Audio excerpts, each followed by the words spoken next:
নমস্কার বন্ধুরা, আজ শেয়ার করব কুমড়ো আর গাঠি কচু দিয়ে একদম নতুন স্বাদের নিরামিষ একটি রেসিপি, যেটা আপনারা ভাত কিংবা রুটি দুটোর সাথেই পরিবেশন করতে পারেন।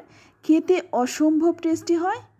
বানানো তো একদমই সহজ, সামান্য কিছু ঘরোয়া মশলায় এটা বানিয়ে নিতে পারেন। আর এটা যদি আপনারা একবার বানিয়ে খান, বারবার এভাবেই বানাবেন, এইটুকু আমি গ্যারান্টি বলতে পারি। আর এটা যারা কুমড়ো খেতে অপছন্দ করে তারাও কিন্তু আঙুল চেটে খাবে। তো রান্নাটা করার জন্য প্রথমে এখানে কুমড়ো আর গাঠি কচু নিয়ে নিয়েছি। আর এখানে কিন্তু কুমড়োটা নিয়েছি কাঁচা পাকা কুমড়োটা। তো আমি প্রথমে কুমড়োটা কেটে নিচ্ছি। কুমড়োটা কাটছি, কুমড়োর কিন্তু খোসা আমি ছাড়াইনি। তবে আপনারা চাইলে হালকাভাবে খোসাটা একটু ছাড়িয়েও নিতে পারেন। আমি কুমড়োটা কেটেছি একটু বড় রেখে ডুমো ডুমো করে কেটে নিয়েছি। তো এইভাবে আমি সমস্ত কুমড়োটাই কেটে নিলাম, কেটে তুলে নিচ্ছি। তো কুমড়োটা কেটে তুলে নিলাম। এবার আমি এই কচুটা কেটে নেব। প্রথমে আমি গাঠি কচুর খোসাটা ছাড়িয়ে নিচ্ছি। কচুর খোসাটা ছাড়িয়ে নেওয়ার পর এবার কচুটা কিভাবে কেটেছি সেটা একটু দেখিয়ে দিচ্ছি।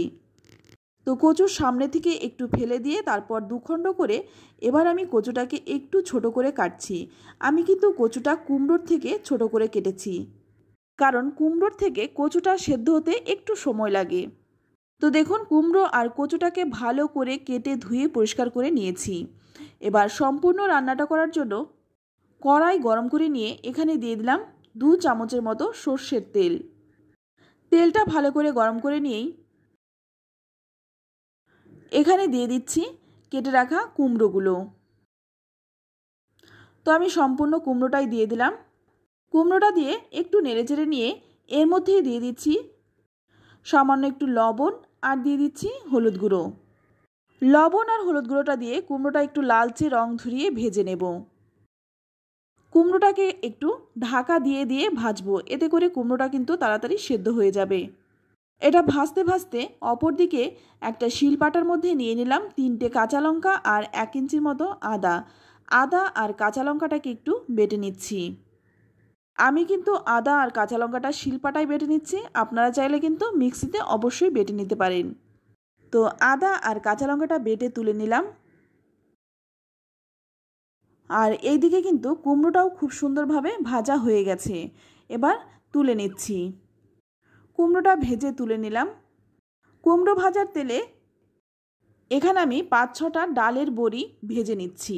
এটা বিউলির ডালের বড়ি, আপনারা চাইলে কিন্তু মটর ডালের বড়িটা দিয়েও করতে পারেন। এবার এই ডালের বড়িটাকে একটু লালচে রং ধরিয়ে ভেজে নিচ্ছি। তো বড়িটাকেও কিন্তু একটু লালচে রং ধরিয়ে ভেজে তুলে নিলাম। এবার এই বাদবাকি তেলটুকুর মধ্যে আর 1 চামচ তেল দিয়ে দিলাম। এবার ফোড়নে দিয়ে দিচ্ছি 1/2 চামচ 5 ফোড়ন আর দিয়ে দিচ্ছি 2টো শুকনো লঙ্কা। 5 ফোড়ন আর শুকনো লঙ্কাটাকে একটু ভেজে নিচ্ছি। যখন ফোড়ন থেকে সুন্দর একটা গন্ধ বেরোবে তখন এর মধ্যে দিয়ে দিলাম কেটে রাখা কচুগুলো। এবার আমি গাঠি কচুটাকে 5 মিনিটের মতো একটু ঢেকে ঢেকে ভাজবো। একটু ভাজা হয়ে গেলেই এর মধ্যে দিয়ে দিচ্ছি বেটে রাখা আদা আর কাঁচা লঙ্কাটা। আদা আর কাঁচা লঙ্কার কাঁচা গন্ধ চলে যাওয়া পর্যন্ত ভেজে নেব। তো 2 মিনিটের মতো একটু ঢাকা দিয়ে দিয়ে ভাজবো। এতে করে কচুটাও কিন্তু একটু নরম হয়ে যাবে। ততক্ষণে আমি আরেকটা মশলা বেটে নিচ্ছি। তো ওই শিলপাটার মধ্যেই নিয়ে নিলাম 1 চামচ গোটা জিরে, 1/2 চামচ নিয়ে নিলাম কালো সর্ষে আর 1/2 চামচ নিয়ে নিলাম সাদা সর্ষে বা হলুদ সর্ষে। এবার সামান্য একটু জল দিয়ে এই মশলাটাকে একদম মিহি করে বেটে নেব। আর এই মশলাটা যত মিহি করে বাটবেন রান্নার স্বাদও কিন্তু ততটাই ভালো হবে। তো দেখুন, আমি একদম মিহি করে বেটে নিলাম। বেটে তুলে নিচ্ছি। শিলপাটার মধ্যে সামান্য একটু জল দিয়ে পাটাটা ধুয়ে তুলে নিলাম। আর এই দিকে দেখুন, আদা আর কাঁচা লঙ্কার কাঁচা গন্ধটাও চলে গেছে, কচুটাও কিন্তু অনেকটাই সেদ্ধ হয়ে গেছে। এবার আমি এর মধ্যে দিয়ে দিলাম বেটে রাখা মশলাটা আর দিয়ে দিচ্ছি সামান্য একটু হলুদ গুঁড়ো, স্বাদ মতো দিয়ে দিলাম লবণ আর মশলার প্লেটটা ধুয়ে সামান্য একটু জল দিয়ে দিলাম। এতে করে মশলাটা পুড়ে যাবে না। তো ভালো করে মশলাটা একটু কষিয়ে নিতে হবে, যাতে করে মশলার কাঁচা গন্ধটা না থাকে। তো বন্ধুরা, নিরামিষ কুমড়োর রান্না তো অনেকভাবেই খেয়েছেন, একবার এইভাবে রান্নাটা করে খেয়ে দেখুন। আপনার পরিবারের সকল সদস্য ছোট থেকে বড় সবাই আঙুল চেটে খাবে। তো আমি মশলাটাকে ঢেকে ঢেকে একটু কষিয়ে নিয়েছি। তো দেখুন মশলাটা কিন্তু তেলও ছেড়ে দিয়েছে, মশলাটা ভালো করে কষানোও হয়ে গেছে। আর যে গাঠি কচুটা সেটাও কিন্তু 80% মতো সেদ্ধ হয়ে গেছে। এবার ভালো করে একটু নেড়েচেড়ে মিশিয়ে নিয়ে ভেজে রাখা কুমড়োটা দিয়ে দিচ্ছি।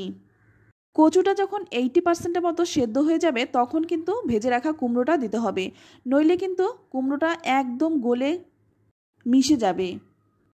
তো সামান্য একটু জল দিয়ে তারপর ঢাকা দিয়ে দিয়ে কিন্তু আবারও 2 মিনিটের মতো কষিয়ে নিচ্ছি।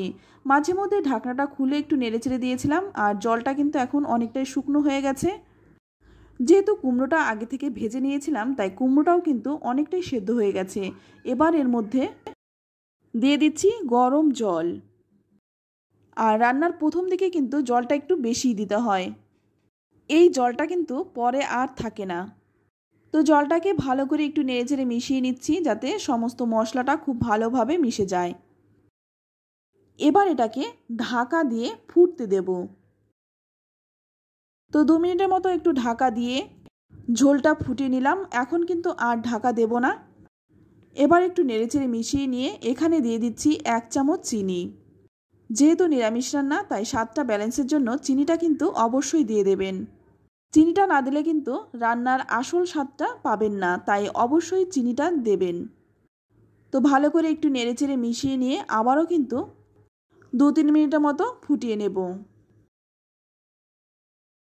তো 2 মিনিট পর দেখুন ঝোলটা কিন্তু অনেকটাই শুকিয়ে গেছে। এবার এর মধ্যে দিয়ে দিচ্ছি ভেজে রাখা বড়িগুলো, আর দিয়ে দিচ্ছি 3টে চেরা কাঁচা লঙ্কা।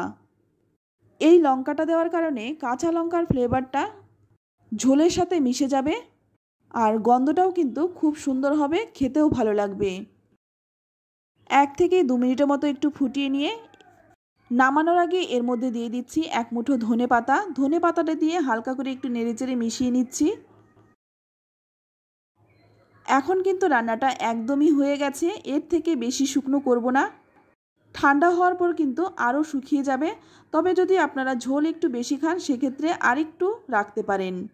এবার গ্যাসের আঁচটা বন্ধ করে ঢাকা দিয়ে রাখবো যতক্ষণ না পরিবেশন করছি। তো বন্ধুরা, আমি একটু পরিবেশন করে দেখিয়ে দিচ্ছি। তো দেখুন দেখতে কতটা সুন্দর হয়েছে, খেতেও কিন্তু ভীষণই টেস্টি হয়। আর এটা কিন্তু আপনারা ভাত কিংবা রুটি যে কোনো কিছুর সাথে পরিবেশন করতে পারেন, খেতে অসম্ভব টেস্টি হয়। তো আপনাদের কাছে রিকোয়েস্ট রইল আপনারাও একবার বানান, খেয়ে তারপর আমাকে কমেন্টে লিখে জানান খেয়ে আপনাদের কেমন লাগলো। ভালো লাগলে লাইক কমেন্ট শেয়ার করবেন। আর আপনি যদি আমার চ্যানেলে নতুন হয়ে থাকেন চ্যানেলটা সাবস্ক্রাইব করে নেওয়ার অনুরোধ রইল।